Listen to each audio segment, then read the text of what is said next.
नमामि शमीशान निर्वाणरूपं विभुं व्यापकं ब्रह्मवेदस्वरूपं निजं निर्गुणं निर्विकल्पं निरीहं चिदाकाशमाकाशवासं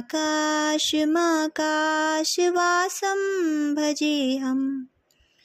हे ईशान, मैं मुक्ति स्वरूप, समर्थ, सर्वव्यापक, ब्रह्म, वेद स्वरूप, निज स्वरूप में स्थित, निर्गुण, निर्विकल्प, निरीह, अनंत ज्ञानमय और आकाश के समान सर्वत्र व्याप्त प्रभु को प्रणाम करता हूँ।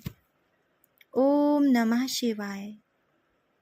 प्रिय भक्तों, आइए सुनते हैं श्री शिव महापुराण से द्वितीय रुद्र संहिता से प्रथम अध्याय, परम पौराणिक सूत जी से शौनकादि ऋषियों की वार्ता। जो विश्व की उत्पत्ति, पालन और लय के एकमात्र कारण हैं, उन अनंत कीर्ति वाले, गौरीपति, अचिंत रूप वाले, निर्मल बोध स्वरूप, मायाश्रित किंतु माया रहित शिव जी को मेरा नमस्कार है। श्री व्यास जी ने कहा कि शिव जी जगत के पिता और शिव जी पार्वती जी माता तथा उनके पुत्र श्री गणेश जी को नमस्कार कर मैं इस संहिता का वर्णन करता हूँ। एक समय नैमिषारण्य में जब समस्त शौनकादि मुनियों ने परम भक्ति से सूत जी से यह प्रश्न किया कि शिव जी का सर्वश्रेष्ठ स्वरूप क्या है और पार्वती जी सहित उनका दिव्य चरित्र क्या है, लोक के कल्याणकर्ता श्री शंकर जी किस प्रकार प्रसन्न होते हैं और प्रसन्न होने पर क्या फल देते हैं, और ब्रह्मा, विष्णु, महेश ये तीनों देवता शिव जी के अंग से उत्पन्न हुए हैं और इनमें महेश ही पूर्णांश हैं, तथा शिव पार्वती का आविर्भाव और विवाह कैसे हुआ, उनकी उन सब लीलाओं को हमें बतलाइए।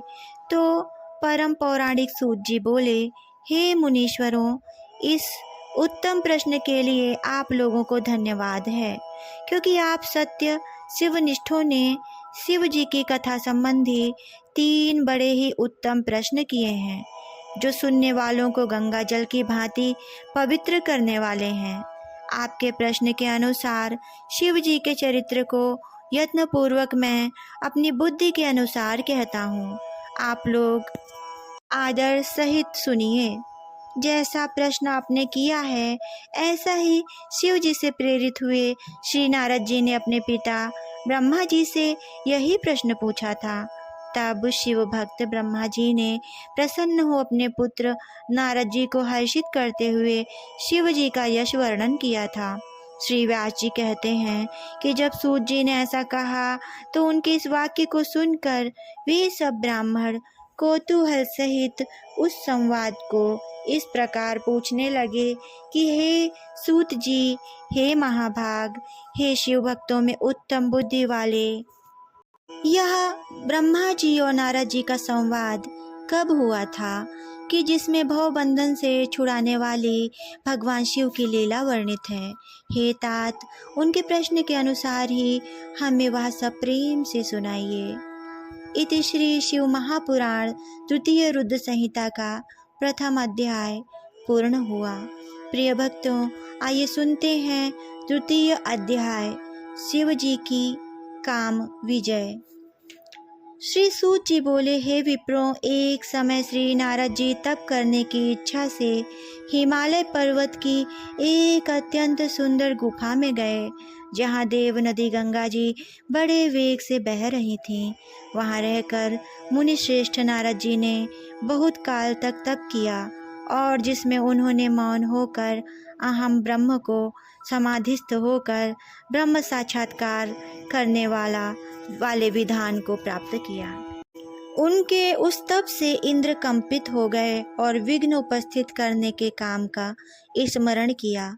महिषी का पुत्र काम इंद्र के सामने आया।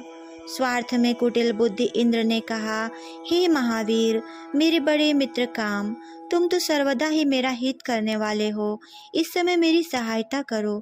तुम्हारे ही बल से तो मैं कितनों के तप बल का गर्व नष्ट कर राज्य करता हूँ। हिमालय पर्वत की गुफा में नारद मुनि तप कर रहे हैं। वे मन में शिव जी को धारण किए अचल समाधिस्थ हैं। कहीं वे ब्रह्मा जी से मेरे राज्य की याचना न करें, अतः तुम उनके तप में विघ्न करो। काम नारद जी का तप भंग करने चला। वहां पहुंचकर उसने अपने संपूर्ण कलाओं की रचना की। वसंत ने मद से नाना प्रकार का अपना प्रभाव दिखाया, परंतु नारद मुनि के चित्त में कुछ भी विकार उत्पन्न नहीं हुआ और शिव जी की कृपा से इंद्र का गर्व नष्ट हो गया। कारण कि इसी स्थान पर पूर्व काल में शिव जी ने भी तप कर काम को जलाकर भस्म कर रति को वरदान दिया था और यह कह दिया था कि यहाँ पर काम का कुछ भी प्रभाव न होगा। तब अपनी गति को व्यर्थ हुआ देखकर कामदेव नारद जी के समीप से इंद्र के पास स्वर्ग में चला गया। इंद्र विस्मित हो नारद जी की प्रशंसा करने लगे। शिव जी की कृपा से नारद जी फिर कुछ काल तक वहां तप करते रहे। उसके पश्चात काम को जीतकर नारद जी गर्वित हो गए और शिव जी की माया से मोहित अज्ञानियों के समान उस वृत्तांत को कहने के लिए कैलाश पर्वत पर शिव जी के पास पहुँचे। नारद जी ने रुद्र को प्रणाम कर अभिमान से अपना सब वृत्तांत कह सुनाया और अपने को महात्मा और प्रभु समझा। इस पर रुद्र जी ने कहा, हे तात नारद, तुम धन्य हो, परंतु यह बात तो तुमने मुझसे कही है, इसको हरि भगवान के आगे मत कहना और उनके पूछने पर भी तुम इस वृत्तांत को गोप्य ही रखना और किसी प्रकार भी प्रकाशित न करना। तुम मेरे अत्यंत प्रिय विष्णु भक्त हो और विष्णु भक्त मेरे अनुगत होते हैं, इसी कारण मैं तुम्हें इतना समझाता हूँ। किंतु शिव जी की माया से मोहित नारद जी ने इस बात को हितकर नहीं समझा और होनहार की प्रबलता से कि जिसकी कर्म गति को विद्वान भी नहीं समझ सकते और भगवान शंकर की उस इच्छा का मनुष्य निवारण नहीं कर सकता, वे भी न कर सके और वे मुनिश्रेष्ठ ब्रह्मलोक को चले गए। वहां जाकर ब्रह्मा जी को नमस्कार कर उन्होंने अपने तपोबल से काम जय को बताया। ब्रह्मा जी ने इस बात को सुनकर शिव जी के चरणों में प्रणाम किया और फिर सब कारण जानकर अपने पुत्र को पुनः ऐसा कहने के लिए निषेध किया, परंतु ब्रह्मा जी के कहने पर भी नारद जी ने उस पर ध्यान न दिया, क्योंकि उनके मन में मदरूप अंकुर उत्पन्न हो गया था। लोक में शिव जी की जैसी इच्छा होती है वैसा ही होता है, क्योंकि उनके अधीन यह सब जगत है और उनकी ही आज्ञा में सब स्थित है। नष्ट बुद्धि वाले मदांकुर मद वाले नारद जी अपना वृत्तांत कहने के लिए शीघ्र ही विष्णु लोक में विष्णु जी के पास जा पहुँचे। उनके आगमन का सब कारण जानते हुए भी श्री विष्णु जी ने आदर से उठकर आगे जाकर इनका सत्कार किया और अपने आसन पर बिठाकर शिव जी के चरण कमल का स्मरण करते हुए नारद जी से पूछा कि हे तात, इस समय तुम कहाँ से आ रहे हो और यहाँ कैसे आए हो? हे मुनिवर्य, आप धन्य हैं, आपके आगमन से मैं पवित्र हो गया। विष्णु भगवान के इन वाक्यों को सुनकर गर्वित नारद मद सहित अपना सब वृत्तांत कह गए। भगवान विष्णु नारद जी के मदपूर्वक और सहेतुक वचन सुनकर सब कारण जान मन ही मन शिव जी की स्तुति करने लगे और नम्रता से मस्तक झुकाकर नारद जी से बोले, हे मुनि श्रेष्ठ, आप धन्य हैं।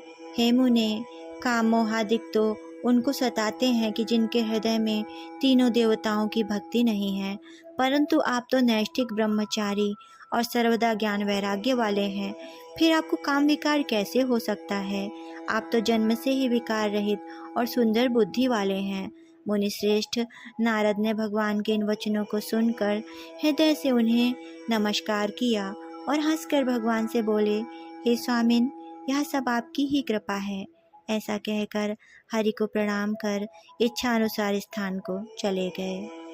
इति श्री शिव महापुराण द्वितीय रुद्र संहिता का दूसरा अध्याय पूर्ण हुआ। प्रिय भक्तों, आइए सुनते हैं श्री शिव महापुराण से द्वितीय रुद्र संहिता का तीसरा अध्याय, नारद जी द्वारा शिव गणों को शाप। ऋषि बोले, हे महाभाग व्यास शिष्य सूत जी, आपको नमस्कार है जो आपने कृपा कर हमारे लिए इस अद्भुत चरित्र का वर्णन किया है। हे तात, यह सब आप हमसे कहिए। श्री व्यास जी कहते हैं कि जब पौराणिकों में उत्तम सूत जी ने ऋषियों ने इस प्रकार पूछा तो उनकी अनेक स्तुतियों को सुनकर शिव जी का स्मरण करते हुए सूत जी बोले कि जब नारद जी चले गए तो भगवान ने अपनी माया को प्रेरित कर नारद जी ने जाने वाले मार्ग में 100 योजन विस्तार वाले एक सुंदर नगर की रचना करा दी, जो उनके विष्णु लोक से भी सुंदर और अनेक वस्तुओं से परिपूर्ण था, और जिसमें ऐश्वर्य संपन्न शीलनिधि नाम का राजा अपनी पुत्री के स्वयंवर का महान उत्सव कर रहा था, और जिसमें चारों ओर के राजा आए हुए थे तथा वे सभी कन्या के वरण में उत्सुक हुए अनेक प्रकार के वेशों से शोभा संपन्न थे। ऐसे नगर को देखकर नारद जी मुग्ध हो गए और उनमें काम का अद्भुत संचार हो आया। कौतुकी नारद राजा के द्वार पर जा पहुँचे और राजा शीलनिधि ने उन्हें श्रेष्ठ रत्नों के सिंहासन पर बिठाकर उनकी पूजा की और श्रीमती नामक अपनी कन्या को भी बुलाकर नारद जी के चरणों में प्रणाम कराया। तब उस कन्या को देखते ही नारद जी विस्मित हो राजा से उसका परिचय पूछने लगे और परिचय पाकर काम विहल हो उसके पाने की इच्छा कर राजा से बोले कि हे राजन, तुम्हारी यह कन्या सब लक्षणों से युक्त है, बड़ी भाग्यशालिनी और धन्य है। इसमें लक्ष्मी के से सभी गुण विद्यमान हैं और देवताओं में श्रेष्ठ सबका ईश्वर, जो किसी से जीता न जा सके, शिव जी के समान विभु और जो काम को जीतने वाला होगा, निश्चय ही वही इसका पति होगा। ऐसा कहकर नारद जी राजा को आज्ञा देकर शिव माया से मोहित स्वेच्छापूर्वक वहाँ से चल दिए और मन में विचारने लगे कि इसको स्वयंवर में किस प्रकार प्राप्त करूं तथा यह सब राजाओं को छोड़ अकेले मेरा ही वर्ण कैसे करेगी। स्त्रियों को प्रायः सुंदरता ही अत्यंत प्रिय होती है, जिसे देखकर स्त्रियां प्रसन्न हो निस्संदेह वश में हो जाती हैं। तब विष्णु जी बड़े सुंदर हैं। नारद जी उनका रूप मांगने के लिए विष्णु लोक चले गए। वहाँ विष्णु जी को नमस्कार कर काम विहल नारद जी ने शीलनिधि राजा की विशाल नेत्रा कन्या श्रीमती का परिचय देकर स्वयंवर में उसको वरण करने की इच्छा व्यक्त की और कहा कि यदि आप अपना रूप मुझे दे दें तो अवश्य वह मुझको प्राप्त हो सकती है। आपके रूप के बिना वह मेरे कंठ में जयमाल नहीं डालेगी। हे नाथ, आप मुझे अपना रूप दे दीजिए, क्योंकि मैं आपका प्रिय सेवक हूँ। सूत जी कहते हैं कि मुनि के इस वचन को सुनकर भगवान हंसे और शिव की प्रभुता को जानकर दया से यह वचन बोले कि हे मुने, आप जहाँ जाना चाहें चले जाइए। जैसे वैद्य रोगी का हित करता है, वैसे ही मैं आपका प्रिय कार्य करूँगा, क्योंकि आप मेरे प्यारे हो। ऐसा कहकर भगवान विष्णु ने मुनि को बंदर का मुख दे दिया और इन पर कृपा करने के लिए अंतर्ध्यान हो गए। मुनि ने समझा कि हरि ने मुझ पर कृपा कर दी, वह कृतार्थ हो चले गए, परंतु उनके यत्न को नहीं पहचाना। फिर मुनि श्रेष्ठ नारद जी शीघ्र ही वहाँ गए जहाँ राजपुत्रों से घिरा हुआ स्वयंवर हो रहा था। फिर तो राजपुत्रों से व्याप्त और दिव्य वह स्वयंवर सभा, जो उस समय इंद्र की सभा के समान शोभायमान हो रही थी, उसमें जाकर नारद जी बैठ गए और विचारने लगे कि अब तो विष्णु रूपधारी मुझको राजकन्या निश्चय ही वर्ण करेगी। उन्होंने अपने मुख को कुरूप नहीं जाना। अन्य सब मनुष्यों ने भी मुनि के पूर्व रूप को ही देखा और अन्य सभी राजपुत्रों ने भी उस भेद को न जाना, परंतु वहाँ 2 रुद्रगण जो ब्राह्मण के वेश में नारद जी की रक्षा के लिए आए थे, उस भेद को जानते थे। वे दोनों मुनि को मूढ़ समझकर मुनि के पास गए और परस्पर बातें करते हुए नारद जी की हंसी करने लगे। छल युक्ति उन्होंने नारद जी का परिहास किया। काम विहल मुनि ने उनके वाक्य को यथार्थ रूप में नहीं सुना और श्रीमती को प्राप्त करने की इच्छा से उसी को देखते हुए मोहित हो गए। इसी बीच वह राजकन्या बहुत सी स्त्रियों सहित अंतःपुर से पतिवरण की इच्छा से चली, जिसके हाथ में सुवर्ण की माला थी और वह सुंदर व्रत वाली साक्षात लक्ष्मी के समान सभा में आ पहुंची तथा अपने समान वर को ढूंढती हुई घूमने लगी। तब मुनि का और सब रूप तो विष्णु का सा था, किंतु मुख बंदर का सा देखकर वह मुनि पर अत्यंत कुपित हुई और वहां से दृष्टि को हटाकर प्रसन्न मन से आगे चली। उसने सारी सभा को देखा पर किसी को अपने अनुरूप न पाकर माला नहीं पहनाया।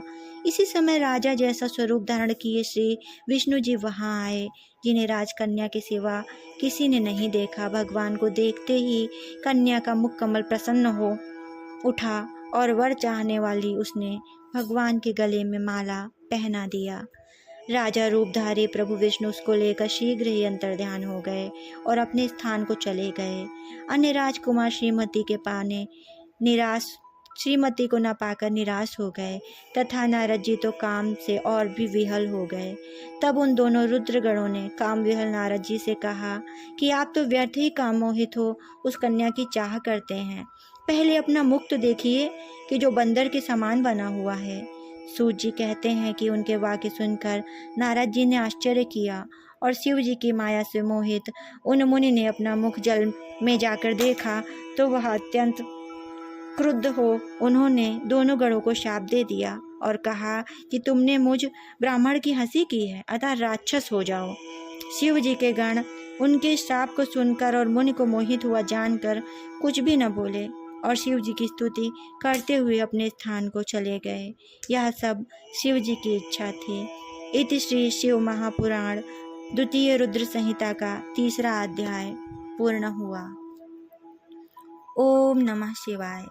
प्रिय भक्तों, आपने सुना श्री शिव महापुराण से नारद जी द्वारा बंदर का मुख प्राप्त करना और शिव जी के गणों को श्राप देना। आपको यह वृत्तांत कैसा लगा आप अवश्य बताइएगा। अगर आप मेरे चैनल पर नए हैं तो इसे सब्सक्राइब करना ना भूलें। धन्यवाद।